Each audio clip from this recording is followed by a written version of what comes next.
चलिए बच्चों, इस वीडियो में हम लोग देखते हैं प्रश्नावली 6.3। इसमें पहला क्वेश्चन में बोला गया है क्या कि बताइए कि आकृति 6.34 में, मतलब इस पूरा में दिए गए त्रिभुजों के युग्मों में कौन कौन से युग्म समरूप है। ये देखिए, ये जोड़ा जोड़ा में दिया हुआ है ना, सब जोड़ा जोड़ा में दिया हुआ है। तो कौन कौन समरूप है इसको हमको बताना है। उस त्रिभुज उस समरूपता कसौटी को लिखिए जिसका प्रयोग आपने अपने उत्तर देने में किया है तथा साथ ही समरूप त्रिभुजों को सांकेतिक रूप में व्यक्त कीजिए, है ना। तो चलिए देखते हैं इसमें।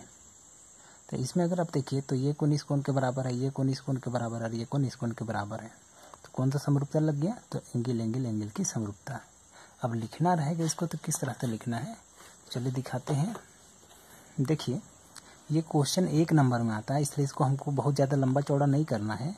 इसके चलते क्या किए हैं, हम फिगर को नहीं बनाए हैं, फिगर यहाँ रहने दिए और आंसर केवल आपको इधर करके दिखाए हैं कि कैसे इसको लिखना है। तो लिखेंगे कि त्रिभुज ABC तथा त्रिभुज PQR में एंगल A = P है ना, इधर 60-60 और B = Q, मतलब ये 80-80 और ये C = R मीन 40 = 40। तो समझ में आ गया, ये तीनों आपस में बराबर है। तो इसलिए एंगल एंगल एंगल की समरूपता से त्रिभुज ABC समरूप है त्रिभुज PQR। तो इसी तरह से इसको लिखना है। ये समरूप हो गया। अब चलिए देखते हैं इसका सेकेंड।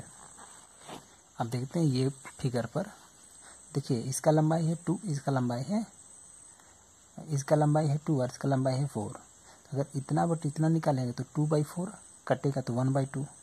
उसी तरह इतना बट इतना निकालेंगे तो 3/6 कटेगा तो 1/2।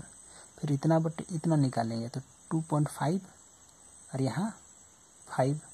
तो पॉइंट को हटाएंगे तो यहाँ 25 और यहाँ 50 हो जाएगा। तो 25 का 25, 25 दूनी 50, मीनिंग इतना बटे इतना और इतना बटे इतना और इतना बटे इतना, सबका वैल्यू कितना है 1/2, है ना।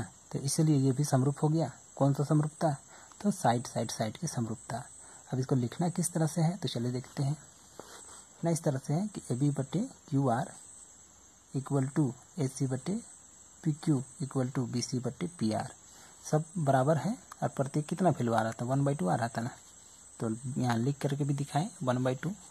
इसलिए साइड की समरूपता से त्रिभुज ABC समरूप है त्रिभुज PQR। बस इतना ही लिखना है, 1 नंबर हम लोग का आ जाएगा। चलिए अब देखते हैं आगे।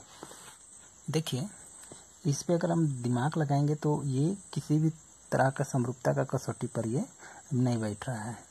ऐसा इसलिए क्योंकि अगर मान लीजिए यहाँ 2 है तो 2/6 करते हैं तो 1/2 आ गया। यहाँ चलिए 1 इतना 2/4 करते तो 1/2 आया। फिर 3/6 कर रहे हैं तो 3 का 3, 3 दूनी 6, फिर 1/2 आया। फिर ये 2.7 और इधर 5, इसका निकालेंगे तो 1/2 नहीं आएगा। तो ये कोई भी समरूपता का कसौटी पे ये नहीं बैठ रहा है। तो तीसरा नंबर डालेंगे, लिखेंगे समरूप नहीं है। असमरूप नहीं रहेगा तो कुछ आगे नहीं करना है। अब आगे देखिए, इसमें कहता है क्या कि ये वाले त्रिभुज में अगर आप ध्यान दीजिए तो इतना बटे इतना निकालिए, 5/10 कटेगा, 5 का 5, 5 10 तो 1/2 आ जाएगा। फिर यहाँ देखिए ये 2.5 और यहाँ 5, तो पॉइंट हटाएंगे तो यहाँ 50 हुआ।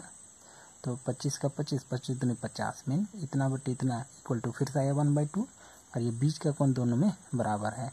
तो साइड एंगल साइड की समरूपता से दोनों समरूप हो गया। अब इसको लिखना कैसे है तो देखिए, लिखना इस तरह से है कि इतना बटे इतना ना, तो MN/PQ =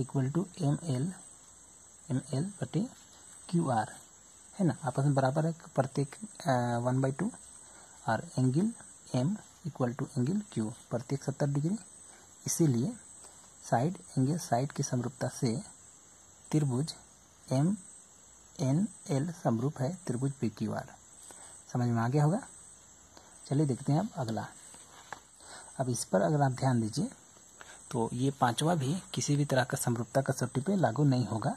ऐसा इसलिए क्योंकि देखिए इसमें 2 भुजा दिया हुआ और 1 कोण दिया हुआ है। तो अगर लगता तो साइड एंगल साइड लगता, लेकिन साइड साइड एंगल साइड के लिए क्या होना चाहिए, ये कोण जो है वो बीच में आना चाहिए था, लेकिन वो है क्या, बाहर में। जबकि इसमें देखिए तो ये साइड एंगल साइड की तरह से बैठ रहा है कि साइड है फिर एंगल है फिर साइड है, तो इसमें तो बैठ रहा है लेकिन इसमें नहीं बैठ रहा है, इसलिए ये समरूप नहीं है। तो 5वां नंबर देना है और लिखेंगे कि 5वां नंबर दीजिएगा और लिखिएगा कि त्रिभुज का युग्म समरूप नहीं है। चलिए अब देखते हैं अगला 6। इसमें थोड़ा सा एक बार अगर आप देखिएगा तो आपको लगेगा ये समरूप नहीं है, लेकिन थोड़ा सा इसको दिमाग लगाना पड़ेगा। दिमाग लगा करके अगर इसको सोचिएगा तो आपको समझ में आएगा कि ये दोनों समरूप है। कैसे, तो चलिए दिखाते हैं। इसको जोड़ करके देखिए कितना आ रहा है, तो 7 दूनी 14 15 मीन 150 डिग्री। और त्रिभुज के तीनों कोनों को जो कितना होता है 180 डिग्री, तो 180 डिग्री से 150 डिग्री हटाइए तो कितना आया 30 डिग्री, मीन ये आया 30 डिग्री। उसी तरह से इसको जोड़िए तो कितना आया 8 5 13 मीन 8 9 10 11 मीन 110 डिग्री ना। तो ये कितना बचा हम लोग का, 180 डिग्री से हटाइए आगे ये 70 डिग्री, तो ये आया 70 डिग्री। तो देखिए ये 30 और ये 70। अब देखिए ये 70 70, ये 80 ये 80, ये 30 ये 30। तो एंगल की समरूपता, एंगल की समरूपता से दोनों समरूप हो गया है ना। तो उसी को यहाँ पर लिख करके दिखा देना है। Angle D equal to angle P है ना, ये वाला 70 डिग्री प्रत्येक 70, और angle E equal to angle Q.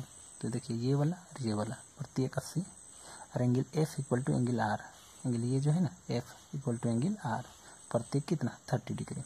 तो इसलिए एंगल की समरूपता से त्रिभुज TEF समरूप है त्रिभुज PQR। तो उम्मीद करते हैं पूरा क्वेश्चन नंबर 1 आप लोग को समझ में आ गया होगा। ये क्वेश्चन एग्जाम के दृष्टि से इम्पोर्टेंट है। भले ये 1 नंबर में आता है, लेकिन इतना लाइन या 2 लाइन लिख करके हम लोग को 1 नंबर भी आए तो वो एग्ज़ाम के नज़रिया से बहुत ही ज़्यादा है। तो इसलिए इसको प्रैक्टिस कर लीजिएगा। एग्ज़ाम के नज़र में ये बहुत ही इम्पोर्टेंट क्वेश्चन है, ये क्वेश्चन नंबर 1। तो आज के लिए बस इतना ही। वीडियो अच्छी लगी हो तो वीडियो को लाइक कर दीजिएगा, और इस चैनल से जुड़े रहने के लिए सब्सक्राइब बटन को दबा लीजिए।